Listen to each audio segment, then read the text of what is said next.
Tá se sentindo velho? Então hoje a gente vai falar sobre nostalgia.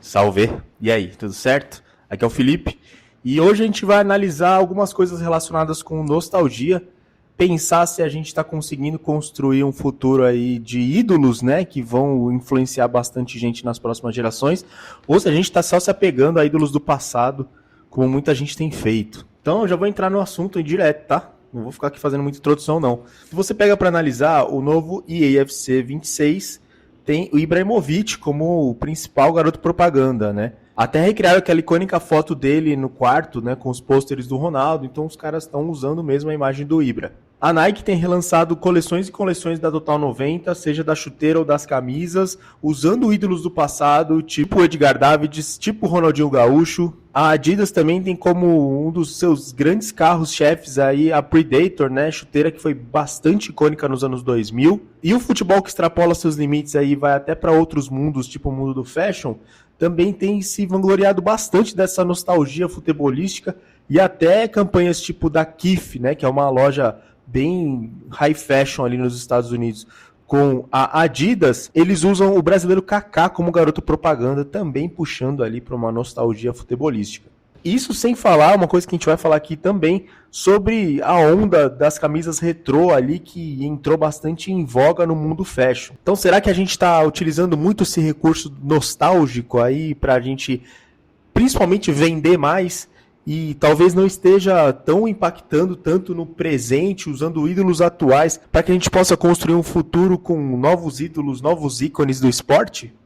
Isso que a gente vai analisar aqui hoje talvez nem tenha resposta, mas essa é a nossa reflexão do dia. Vamos lá. A nostalgia é impulsionada pelas mídias e pelas grandes empresas de várias formas, né?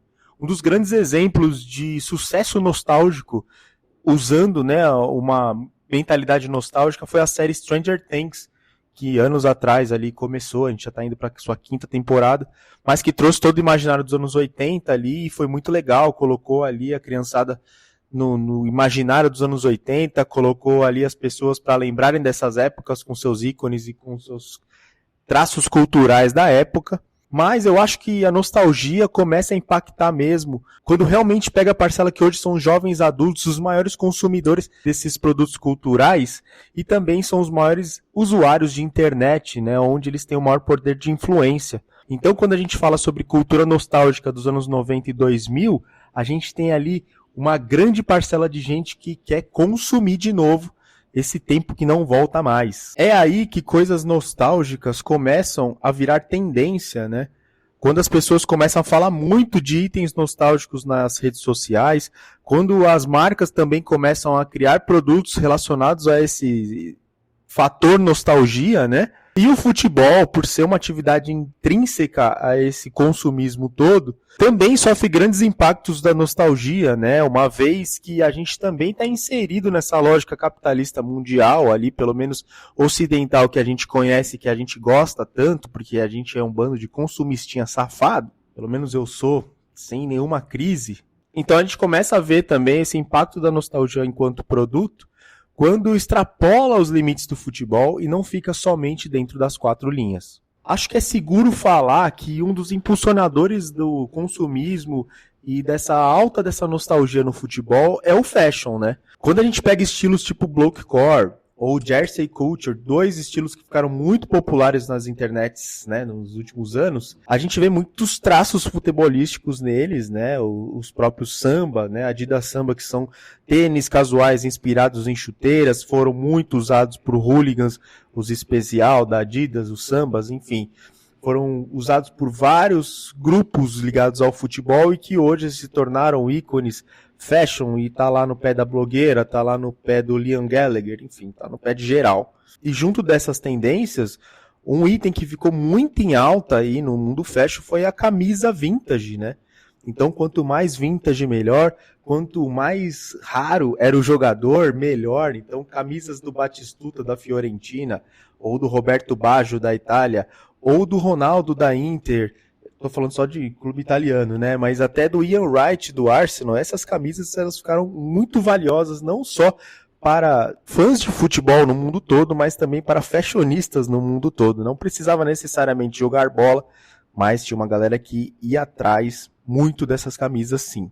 Esse, para mim, foi o começo do impacto da nostalgia no futebol, que vale pensar que esse impacto não é só raro ao futebol, não é só guardado ao futebol como a gente conhece, né? Eu vivo outros universos, como o de skate da música, e também sofre esses impactos. Um exemplo disso é que lançaram o Air Max 95 para andar de skate, não é um tênis feito para skate, mas porque alguém usou em 2000 e tralalá, lançaram de novo e está em alta e estão vendendo a rodo, né? Então essa nostalgia também beneficia as marcas que são muito espertas e não dormem com esse barulho. Na verdade, elas são muito acordadas e fazem muitas coisas, né, relacionadas à nostalgia, usando ícones passados, usando suas lendas aí, para quê? Para vender produto, né? Não tem outro direcionamento final que não esse da venda para nós, consumidores meros mortais. Um outro exemplo disso é quando você abre até os sites de camisa tailandesas e tem hoje uma aba só de camisas retrô. Então até essas empresas, né, que são ligadas ali aos bootlegs ou às falsificações, também estão ganhando dinheiro com essa onda nostálgica, com essa onda retrô aí do futebol que tá em alta pra cacete hoje em dia. Como eu disse, as marcas não ficam para trás, né? As campanhas novas que a gente vê mais recentes, elas mesclam ali ídolos novos com ídolos do passado, com produtos que já existiram, né? E produtos que já foram feitos para o futebol anteriormente, voltando de uma maneira mais casual. Você vai, sei lá, no MASP ver alguém usando uma Total 90, você vai no Fashion Week, tem alguém usando uma Total 90 e nenhuma dessas pessoas necessariamente está indo jogar bola, né? Estão usando ali como se fosse um samba, ou um Puma Suede, sei lá, um Puma Fenty, outros tênis relacionados ali ao mundo fashion, que não necessariamente são para futebol, mas tem sua inspiração em chuteiras. Mas como essa nostalgia trabalha na nossa cabeça, né? Eu gosto de pensar que tem dois jeitos que a nostalgia trabalha, fazendo a gente, no fim do dia, ir comprar lá, seja no site das camisas tailandesas, seja no site da Nike, da Adidas, da Puma, enfim. Como que eu acho que a nostalgia trabalha com a gente? Eu acho que tem dois grandes jeitos disso acontecer. O primeiro é a gente lembrar com saudade de épocas que éramos mais felizes e não sabíamos, ou tínhamos menos responsabilidades do que hoje, épocas onde a gente jogava muito mais bola, época onde a gente se apaixonou pelo esporte de fato, né, vendo lá grandes ídolos jogando. Eram épocas diferentes e esses produtos nos fazem lembrar e nos fazem retornar a essa época. Esse primeiro momento, né, esse primeiro jeito de enxergar a nostalgia, ele faz a gente comprar porque muitos produtos que a gente vê hoje, a gente não tinha na época e gostaria muito. Eu mesmo nunca tive uma Total 90, gostaria muito. Hoje tenho minhas possibilidades de comprar, não compro por X motivos, acho caro pra caramba, mas poderia comprar e poderia alimentar essa nostalgia que existe dentro de mim. Acho que esse é um jeito de ver. O outro jeito de ver, eu acho que vai muito de falar de nível técnico. Vamos falar de nível técnico? Vamos falar de nível técnico? E realmente traz aquela dúvida se no passado as coisas não eram mais cabreiras mesmo, os ídolos eram mais ídolos, as pessoas eram mais sinistras mesmo, e a gente faz essa inevitável comparação, seja nos vídeos com as lendas comparando quem jogou mais, quem jogou menos, seja nas propagandas, seja nos vídeos do YouTube, nos compilados, enfim, a gente acaba fazendo essa comparação de nível técnico e muitas vezes o passado, seja por uma questão nostálgica ou seja por realidade mesmo de fatos, o passado é muito mais interessante do que hoje, né, do que os dias atuais. Então, nesse segundo estágio, a pessoa vai muito mais comprar uma camisa do Ronaldinho do PSG do que uma do Bukayo Saka, que apesar de jogar muito bem, nem se compara ali ao nível do Ronaldinho, né? Foi até mancada com o Bukayo Saka aqui, que, enfim, coitado, tá tomando de graça.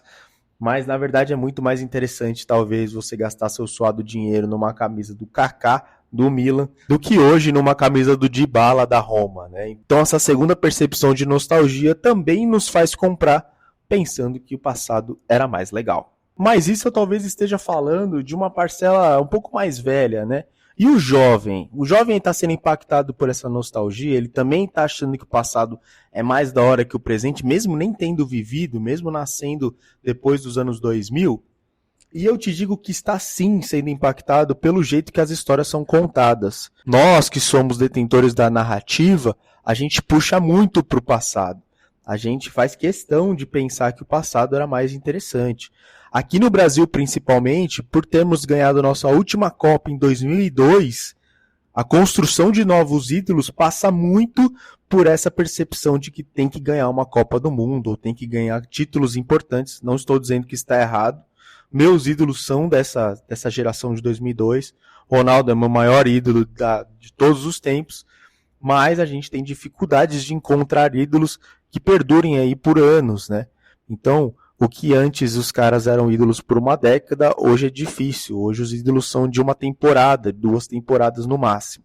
Então, sim, acredito que a molecada esteja sim sendo impactada por essa nostalgia, porque as narrativas do passado são contadas de uma forma mágica. O mais louco disso tudo para mim, dessa primeira parte dessa análise, é que esses itens que eram do passado, né, que muita dessa nostalgia a gente está falando desse aspecto mais consumista, eles voltam como itens cult e custam o olho da cara. Então, para você comprar hoje uma Total 90, que na nossa época de adolescência era, nossa, o sonho de consumo, talvez ainda seja o sonho de consumo porque é muito cara. Para você comprar uma Predator ali que era do Beckham, hoje continua sendo muito cara. Beleza, a gente hoje trabalha, tem outras responsabilidades, tem dinheiro para pagar essas coisas que talvez antes era o dinheiro dos nossos pais ou dos nossos responsáveis, mas continua sendo um item caro porque virou um item cult. Eu acho que ainda existe uma outra discussão acerca dessa nostalgia, que é, será que a gente está criando esses ídolos que a gente criou para agora? A gente está criando novos ídolos para o futuro? E eu digo que sim, que não sei. É uma coisa que eu talvez não tenha uma resposta tão rápida e talvez você aí nos comentários pode me ajudar a chegar numa resposta. Porque existem campanhas como atualmente, né, se você está vendo em 2025, a campanha atual da Nike é Scary Good, e tem ídolos do presente, tipo o Cole Palmer, tipo a Trinity Rodman, a Alessia Russo, tá nesse bololô aí, desses novos ídolos que a Nike tem trabalhado para o futuro aí com a campanha Scary Good. Já na Adidas, o Messi ainda é muito trabalhado, né? Mas com outros novos ídolos aparecendo forte ali, como o Lamine Yamal. Outras marcas talvez não sejam tão fortes assim e tenham menos tempo, né? Então se a gente pegar, sei lá, uma Skechers da vida, ela nem existiu no começo dos anos 2000 no futebol para ela ter um fator nostálgico, né? Ela hoje está criando suas memórias para o futuro. Talvez daqui 20 anos a Skechers seja nostálgica com o promodo do Harry Kane, sei lá, alguma coisa nesse sentido. Então a Nike e a Adidas têm caminhado para esse sentido da nostalgia porque tem história no esporte para isso. A Umbro é uma outra que poderia ter uma história nostálgica e tem também sua vertente ali de nostalgia no mundo da cultura urbana, onde ela se propõe, mas a Nike e a Adidas eles são fortes nisso. Pensando nisso tudo, como é que será que a gente vai trabalhar esse aspecto nostálgico daqui 10, 20, 30 anos? Será que a gente tem ídolos para que cheguem lá e sejam esses protagonistas, assim como são Ronaldinho Gaúcho, Edgar Davids, o próprio Kaká? Será que a gente tem esses ídolos para daqui 10, 20, 30 anos serem esses protagonistas dessas grandes marcas? Será que a gente está criando esses ídolos? Eu sei que ídolos, principalmente no futebol, eles passam muito por conquistas, né? Eles têm que ganhar Ballon d'Or, têm que ganhar Champions, têm que ganhar Copas. Mas será que a gente está conseguindo também saber construir esses ídolos e, sei lá, em termos de comparação, eles serem tão grandes com os ídolos de hoje? Isso a gente vai ter que viver para ver, e a gente está no FUT depois dos 30, quem sabe no FUT depois dos 50 a gente consiga essa resposta aí. Em termos de itens, o que vai ser icônico é o que vai ser usado hoje, quem vai usar esses produtos, né? Porque também tem isso, muitos desses produtos eram atrelados a pessoas que eram pessoas gigantescas no esporte, e talvez hoje os produtos não sejam tão atrelados às pessoas para fazerem, né, tanta história assim como fizeram no passado. Então eu acho que dos produtos também, as camisas, as chuteiras, né, os itens de futebol, eles têm que ser atrelados a pessoas, e essas pessoas elas têm que ser atreladas a grandes histórias, né? Grandes títulos, grandes momentos do futebol. E eu acho que é assim que a gente vai criando ídolos e novos itens culturais para o futuro. E aí, para você, a nostalgia impacta no seu futebol de alguma forma? Você tem algum item que você queria muito ter no passado, mas só conseguiu ter hoje, depois desse revival aí de vários produtos? Esse é o Fute Depois dos 30, trazendo percepções, análises e discussões diversas do futebol. Lembrando que aqui a gente fala de futebol de várias formas e a nostalgia é uma delas. Certo? Esse é mais um vídeo nosso. Curta, comenta, compartilha. E é isso aí. Até a próxima. Tamo junto.